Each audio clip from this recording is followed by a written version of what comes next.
Não é o mais forte que sobrevive, nem o mais inteligente, mas o que melhor se adapta às mudanças. Leon C. Magnuson. Este é o Visão Libertária, sua fonte de informações descentralizadas e distribuídas. Há quem veja os espectros políticos como grandes e complexas filosofias influenciadas pelo contexto histórico e cultural de cada época. Tal visão não deixa de ser verdade, mas podemos muito bem resumi-las em 3 grandes grupos, independente da época ou da região do globo. Temos os muito interventores, que acreditam que os aristocratas são capazes de regular até as leis da física, os poucos interventores, que defendem coisas como serviços essenciais e setores estratégicos, e os sensatos libertários. Esses últimos só tiveram sua filosofia formalmente nomeada recentemente. Mas não há motivos para crer que no decorrer da história, homens e mulheres não se revoltaram contra a tirania e a escravidão em maior ou menor grau. O discurso dos interventores é muito sedutor para os menos informados. O ser humano sempre lutou contra a natureza em busca de estabilidade e não resiste quando algum aristocrata bem apessoado promete fornecê-la. Estabilidade no emprego, estabilidade de preços, estabilidade no mercado de crédito e acionário. Basta fornecer um pouquinho de poder para o governante que ele lhe promete o paraíso na Terra. Porém, como veremos no decorrer desse vídeo, poucas coisas atrofiam tanto um sistema complexo como a falta de estresse. Nos aprofundaremos nos danos causados ao mercado acionário e ao comportamento dos agentes econômicos. Com a criação dos bancos centrais e o fim do padrão ouro, os governos ganharam mais poder do que nunca para manipular as variáveis chaves do mercado, como a abundância de moeda e as taxas de juros.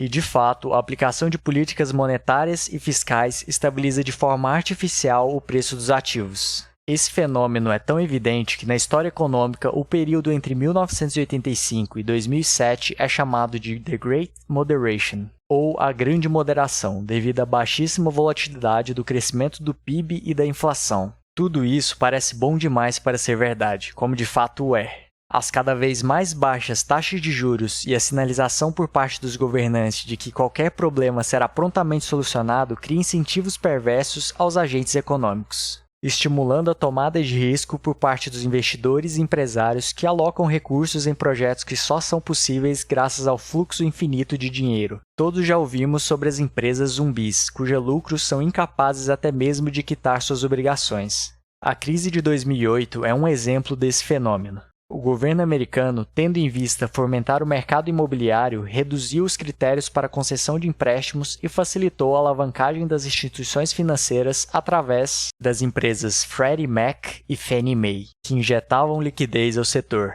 Pessoas sem histórico ou saúde financeira recebiam empréstimos junto aos bancos, que vendiam os direitos de receber os juros desses empréstimos para as 2 companhias citadas, que por sua vez empacotavam vários desses empréstimos e vendiam como investimentos para o resto do mundo. Uma brincadeira nada saudável de batata quente.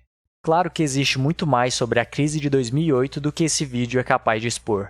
Se você deseja saber mais, existe um excelente texto sobre o tópico no Instituto Mises Brasil.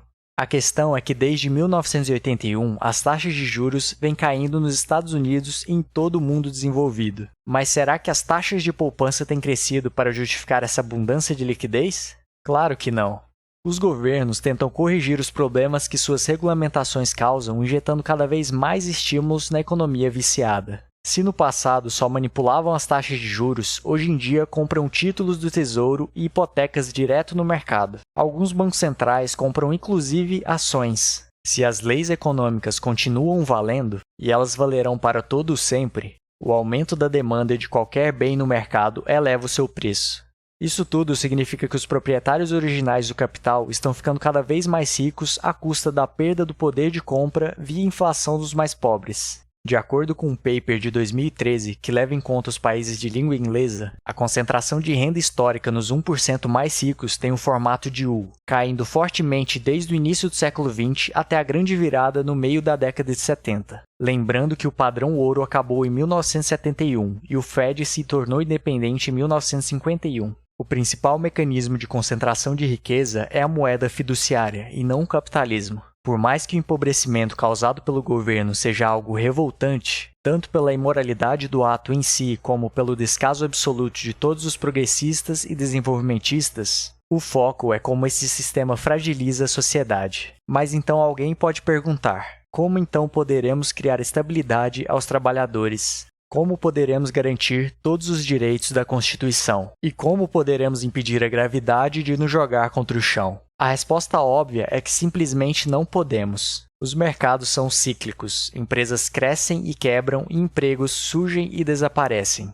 Peter Drucker, pai da administração moderna, afirmou em sua última entrevista, abre aspas, as árvores não crescem até o céu, fecha aspas. Nenhum político ou sistema social é capaz de contornar essa realidade, e a sociedade deveria ter maturidade suficiente para encarar esse fato. Muito melhor do que fingir que os burocratas podem corrigir as instabilidades do mundo é deixar o mercado se regular sozinho. Tudo indica que crises em um capitalismo puro seriam muito menores e passageiras, sem os malefícios de darem poder aos políticos que se acham muito espertos e maus incentivos aos agentes econômicos. Seguros e previdências privadas já são amplamente usados para cobrir sinistros que o Estado não acha essenciais. O que é ótimo, pois quanto menos regulações e menos serviços o Estado fingir que presta, maior a competitividade entre as empresas e, consequentemente, a qualidade dos produtos aos consumidores. A economia e a realidade são sistemas complexos. Mudanças em algumas das variáveis de entrada mudam completamente as variáveis de saída. Existirão crises no mundo libertário. Elas têm sido uma das únicas constantes na história humana. Mas o poder de adaptação do mercado garantirá que elas passem rápido e com a menor dor possível. Tem sido assim desde sempre.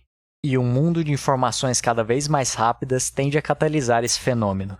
A física de materiais, a filosofia e a teoria da evolução já sabem há muito tempo o que a sociedade humana se recusa a admitir. É mais importante ser maleável e rápido às mudanças do que ser rígido, lento e quebradiço. Poucas coisas no mundo são tão ineficientes como a burocracia estatal. Hipócrates, pai da medicina, aconselha: em primeiro lugar, não cause mal. Em dúvida, abstenha-se de intervir. Obrigado por sua audiência. Esse artigo foi sugerido e escrito por Luluxo Convertido, revisado por Paulo Almeida e narrado por Felipe Bar. Se você gostou desse vídeo, clique no ícone de curtir abaixo e compartilhe o vídeo em sua rede social. Se você deseja ser notificado de outros vídeos, clique em se inscrever e depois no ícone da campainha. Até a próxima!